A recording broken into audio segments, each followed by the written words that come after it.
Oh, a microphony. And a phony at the mic. Quiet, numbskulls, I'm broadcasting. The Doctor of Discernment is now online. You know, much like my show, in that it's a local reaction to things that are happening on a federal level. Dispensing a daily dose of common sense. No prescription required. Wow, do I have a boatload of stuff for you, from the crazy to the absurd. Let's start getting into it because, I mean, it is bizarro world out there. And I say, if it's obvious to me, should be obvious to everyone. Oh, wow. Who could have seen this coming? This is the Fourth Hour with Greg Belfrage. Hold on to your butts. Broadcasting from my basement bunker beneath Kettle Radio. Welcome to the Fourth Hour of the Greg Belfrage Show. Brian is cracking me up. Great. The news about McDonald's bringing back their classic characters for a limited time. No, wait a minute. This is the comment that I wanted to show. I wonder if Greg was first in line for the flip phone because it looked like a Star Trek communicator, or maybe bought himself a kid meal to get a Batman figure. I did not buy a flip phone because it looked like a communicator. No. However, I have purchased McDonald's kids meals in order to, yeah, I have a number of them. Batmobile. When Batman Returns came out, McDonald's did a whole line. So I still have them. In fact, I'll stop there. Welcome. It's great to have you along this morning, even if you're razzing me. Robert's comment also caught my attention. I was talking about this morning as Katie was watching the Sioux Falls City Council meeting last night, and they were talking about Operation Prairie Thunder, and you had a lot of people who were reacting to that. Now, we've talked about Operation Prairie Thunder on the radio show. I have visited with Sioux Falls Police Chief John Toom about it and what it would mean.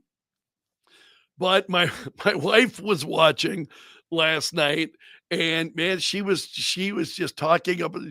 She's one to shout at folks when something is really frustrating for her. And she was extremely frustrated watching that Sioux Falls City Council meeting last night. It was pretty crazy. All right, let's see what else is going on here this morning. I want to touch on a few of the stories. We're getting an update on what happened at Fort Stewart yesterday. The Army Secretary hailing the heroism of the soldiers who tackled the shooter, any of that is the case. However, saying they absolutely saved lives. Let me blow that up a little bit here for you. And across our Army Secretary of the Army Dan Driscoll highlighting, he said 6 soldiers put themselves in harm's way during the attack. 5 people were shot. Said the fast action of these soldiers under stress and under trauma and under fire absolutely saved lives from being lost. And there's more information about the shooter. I'm more interested in the victims and those who were absolutely shot. So you guys are having some issues. I am not on my screen. So I wonder if it's on my screen, everything's fine. And I haven't adjusted anything. I haven't changed anything. This may be an issue with StreamYard. Potentially, I use StreamYard to be able to be on both Facebook and YouTube at the same time. So I don't know if that's what you're seeing. But as far as what I see, it's the same ugly face I see every day. And the audio that I'm hearing, it's right as it should be. Okay, let's just take a look at some of the news sites here this morning. New York Post, warning signal, this is the shooter. The Fort Stewart shooting suspect sent a cryptic text to his aunt before the attack. A lot of these stories, Maxim condemned after they came out with an unsexiest women list. That's this. I'm not even going to click. I don't want to see who they are. These stories always just break my heart. You get a suspected drunk driver who kills a pedestrian, then tells police, oh, it was just a homeless person. Wow. Is that the alcohol, or are you just that cold? Says the New York Post is always filled with these kinds of stories. So this one, 5 best friends killed when an SUV hit by a truck while they're heading on a birthday trip. Oh, man. Let's see what happened there. I'm going to pull that one up. All in their 20s, traveling from Dallas to a lake house in central Texas, hit by a truck pulling a horse trailer. Veered into, this truck veered into oncoming traffic, struck multiple vehicles, according to authorities. And there are the girls. That's just heartbreaking when you see stories like that. Wow, absolutely incredible. Miranda Devine is always worth a read. Biden abused his authority by turning FEMA into a far-left political machine. Everything from the Biden administration was a far-left political machine. So let's also this is big news this morning.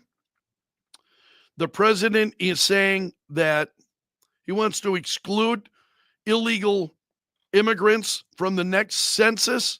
There's his post on Truth Social. So he wants a highly accurate census based on modern day facts and figures, and importantly, using the results and information gained from the presidential election of 2024. People who are in our country illegally will not be counted in the census. Why is that important? Boys and girls, I think you know the answer why the numbers are important, because you get congressional seats, and what, all of that is based on the census. Which states, how many congressional seats should they have in the House of Representatives, so on. So that having an actual accurate census would be, I think, a step in that direction. Also, I saw a piece here. I don't know that I'm going to share this. I'm running short on time this morning. I'm sorry if the video and audio are out of sync, but as far as I'm seeing, everything's fine. Larry Kudlow's got a piece. This said Real Clear Politics. And the president actually talked about this. The story was trending yesterday.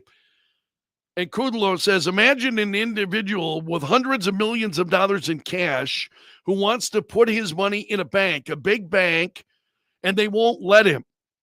Then imagine this billionaire has a long-term banking relationship with financial giants, but one of them tells him, I'm sorry, sir, we can't have you. You have 20 days to get out. That's what Trump talked about on CNBC. JP Morgan and Bank of America debanked him. He had done business with them for decades. He had never defaulted. When he was president, he talked to their chief executives. And then when he was in his first term, it was the Biden administration who did it. The Biden administration who was doing that kind of thing. And that is just absolutely mind-numbing that you had seriously, this is such it's a great example of why I oppose the Biden administration. And I really believe that once history is able to tell the story of what actually happened in the Biden administration, I think it is going to be absolute, just shocking beyond belief. that you had those kinds of things going on. But it was under Joe Biden that they pressured the banks not to take Donald Trump's money. And just absolutely incredible. And then I'm going to leave you with this one. A taco yet to meet an emotional problem it couldn't solve. That's been true for me, I think. I'm a big fan of the tacos. So I'm going to leave it there for today. You have made it to the end of the video. So you are part of my gallery of champions. Special salute to the Bunker Brigade, those who are here each and every day. I appreciate you. Hope you'll come back again tomorrow.